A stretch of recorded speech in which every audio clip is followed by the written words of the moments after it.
Thanks for tuning in to Bella Within, a sacred space where feminine wellness meets the healing wisdom of your soul. I'm Anya Bella, a devoted guide and educator in feminine wellness, here to walk with you as you reconnect with your body, restore hormonal harmony, and return to the truth of who you are from the inside out.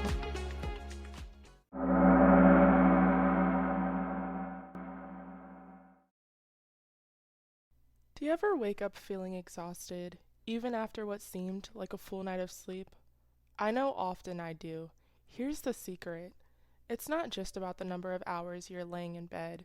The quality of your sleep can completely shift your hormones, impacting your mood, energy, metabolism, and even those stubborn acne breakouts. Today's mantra is, I have the power to create the life I desire. Welcome to Bella Within, where we explore the connection between women's health and overall wellness. This is the first episode of the Happy Hormone series. I'm Anya Bella, and today we're talking about something we all need, but often struggle with: sleep. In this episode, I'll break down exactly how sleep impacts your hormones, the signs your body might be out of balance, and simple steps you can take to start sleeping better tonight. In addition to that, I will be answering the controversial question whether or not women need more sleep than men. What do you think, if you have any thoughts on that? Don't worry, we'll learn more about that later in this episode. So if you've ever wondered why your sleep feels off, or why your body isn't responding the way you want, it might be time to look at the powerful intersection between sleep and hormones. This topic really resonates with me, as someone who is classified as a bad sleeper and has always struggled to fall asleep and stay asleep. I encourage you to have a notebook and pen ready, because this is going to be very informative, and I definitely learned a few things while researching this topic and hope you do as well. Let's get into it. Part 1. How does sleep impact your hormones? Disclaimer: this part includes scientific terms and medical journals, which I have tried to simplify into common terms so that the average person listening to this can understand. If you have questions, you can always reach out to me. Medical journals and sources used will be found in the description.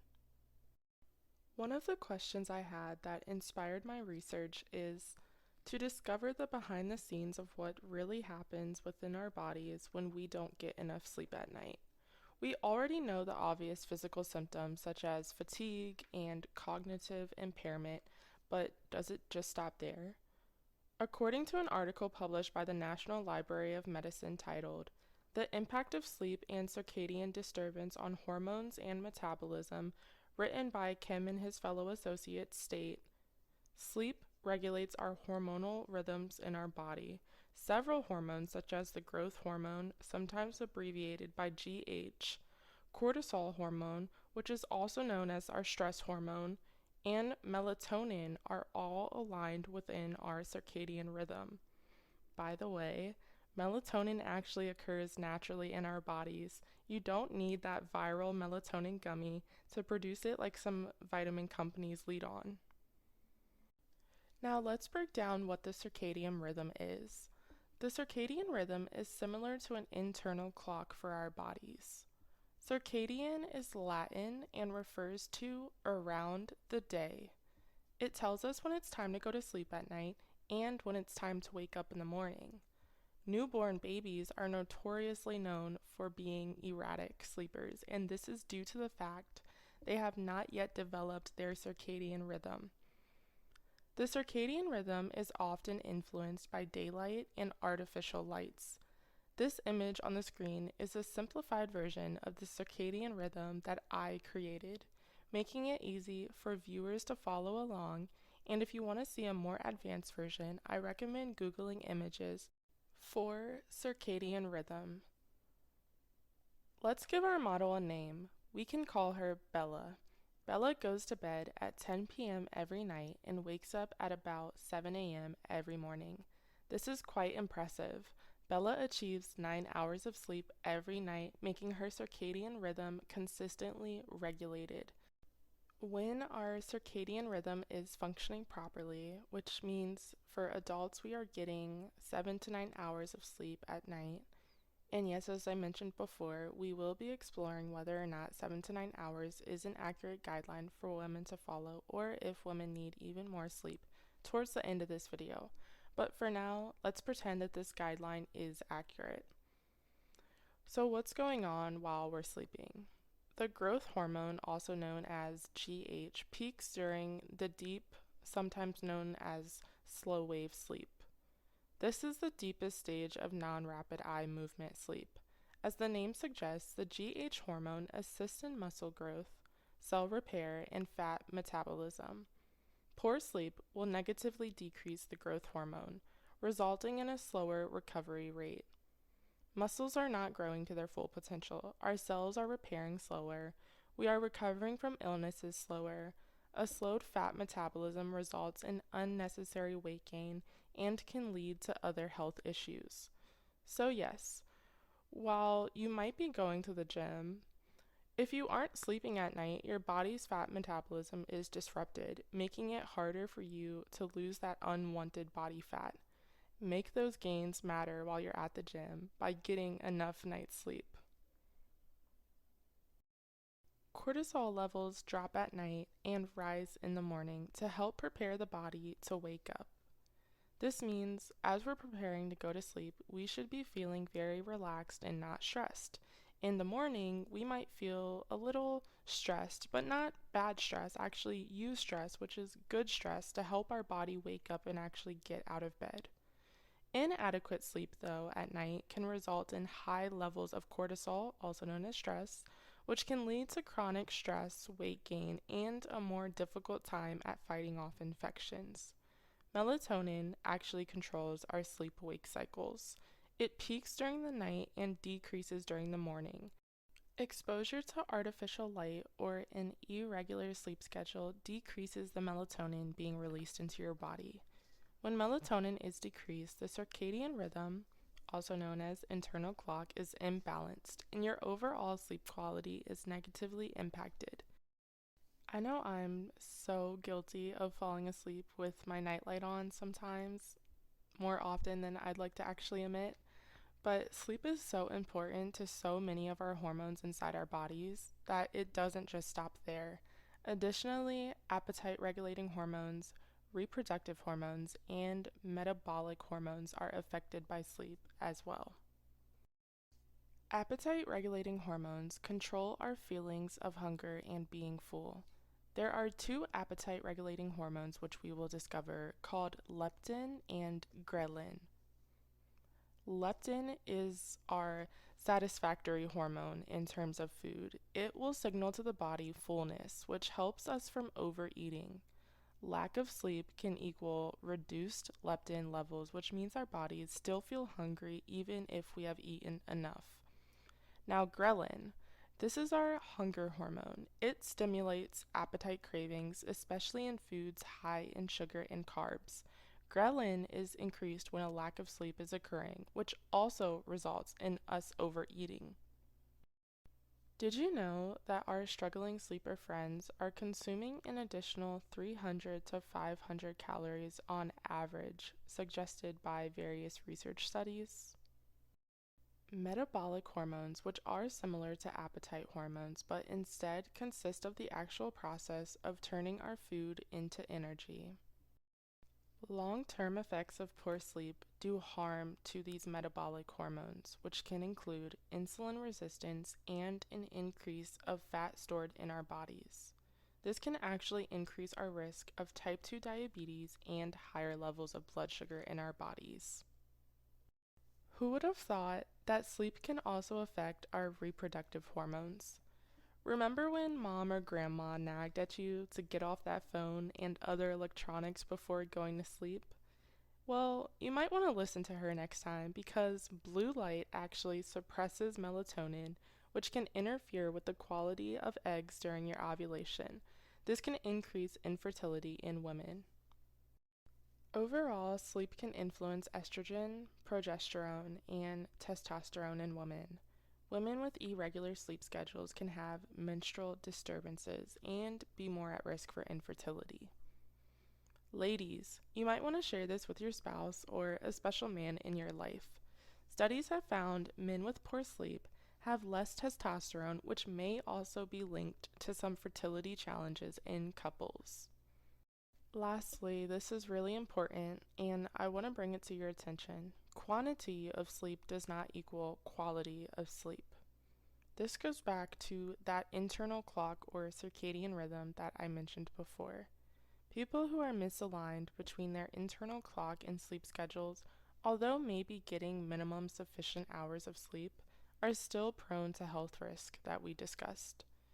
Those health risks were increased cortisol and ghrelin levels, reduced melatonin and leptin, higher risk for insulin resistance disorders like diabetes, obesity, and hormonal imbalances. Oftentimes, these people are students, shift workers, usually night shift workers, other people with irregular schedules. I myself am a college student, and the stereotype of college students not sleeping is very real from personal experiences.